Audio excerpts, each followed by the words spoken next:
So on this channel, we talk about living around the world, and I myself have spent the last 2 years living across the world in a bunch of different countries. But I think a big question that most people don't think about enough is how do you actually choose where to live? Whether you're looking to just live in one place or live the kind of lifestyle that I live, where you sort of live in a couple of places around the world, choosing which country or countries you actually spend time in is a pretty important decision, because the place where you live affects so much around your finances as well as your lifestyle. So as someone who has thought about this a lot over the past few years, even before I actually started moving around and things like this, I wanted to make this video to give you my framework on how I think about how to decide where to live. Point number one is to define what you like.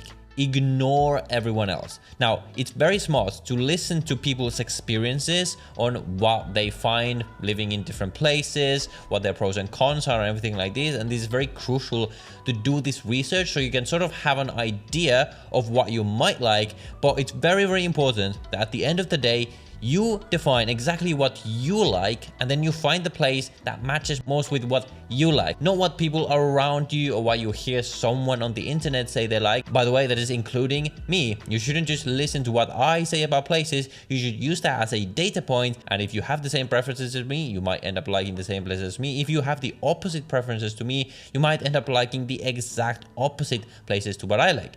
Every place in the world is different, and every person in the world is different. So it's impossible to find a scenario where every single person in the world agrees on what is the best place, because people are simply different. So the way I went about this is that I ran this exercise, and I highly recommend all of you run through this exercise at least once and really think about this. What I did is I essentially imagined what would the ideal place in the world for me look like. So I essentially ran through all the criteria that the ideal perfect place in the world would have for me. And obviously there's no place in the world that's going to perfectly match your ideal place. So essentially this is like a place where if you could design a city from scratch right now, what would exactly the characteristics that that place or city would have be. And then based on this criteria, and I literally even had an Excel spreadsheet where I put up all of these criteria. I wanted to have warm weather, I wanted to have low taxes, good entrepreneurial culture, like all these different criteria. And then what I did is I started going down the list of places around the world in the real world and looking at essentially which ones match the best with these criteria, which one is essentially closest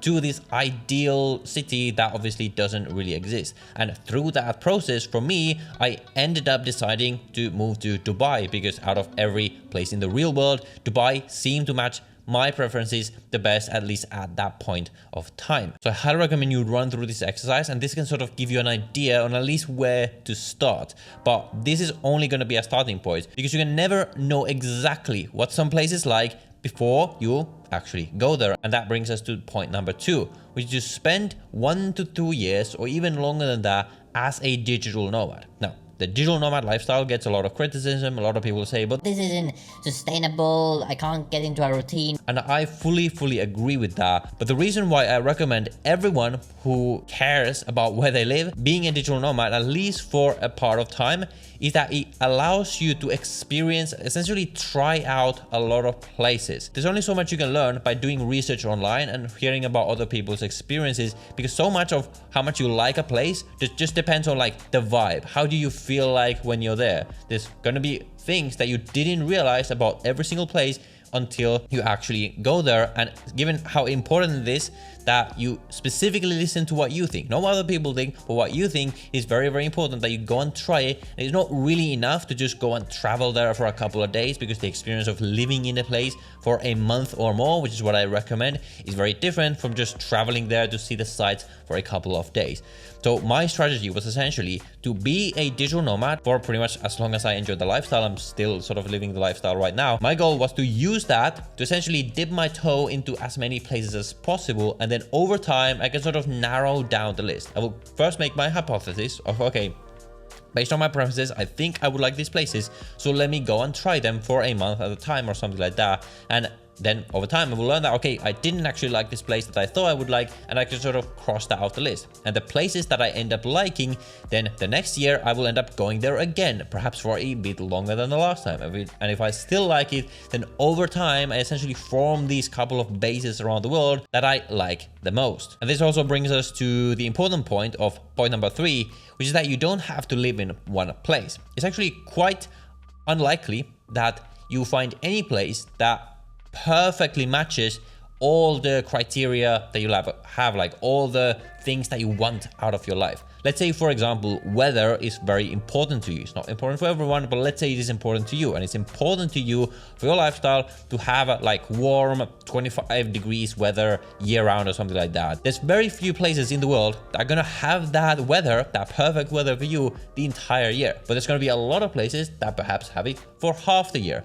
So why don't you just choose 2 places in the world, let's say the UAE for the winter, like I have decided, and then somewhere in Europe or US or whatever you like for the summer, so you can actually enjoy this perfect weather for the entire year. I think life is too short to live in a cold, terrible weather for half the year, like pretty much everyone in places like Europe does. Sure, again, if weather is not an important criteria for you, then this example doesn't apply to you, but I'm just using this as an example that you might have one place that is perfect for one part of the year, but another place that is perfect for another part of the year. Or you might have a scenario like I do, where you just like a lot of different places. You like the vibe of this place, but you also like the vibe of this place.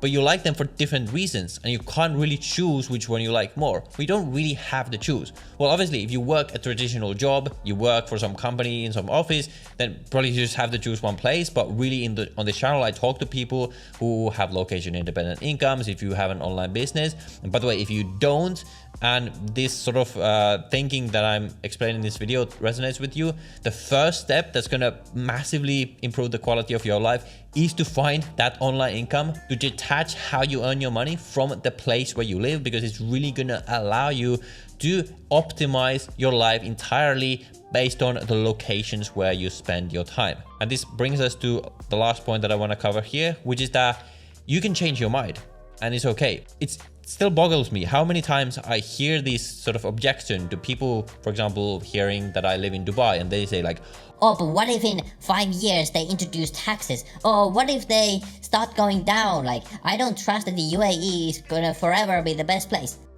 it doesn't have to be. You can go to the best place for you now, and if circumstances change or your preferences change, you can just go somewhere else, right? Like I don't get this point where people are saying like, if you move to some place now, it has to be some forever decision where you're then gonna stay there forever. If you have, again, location independent income, you have an online business, you can take that business and your income with you at any time when you want. And specifically what I would do is the exercise that I explained to you in point number 1 of designing your ideal place.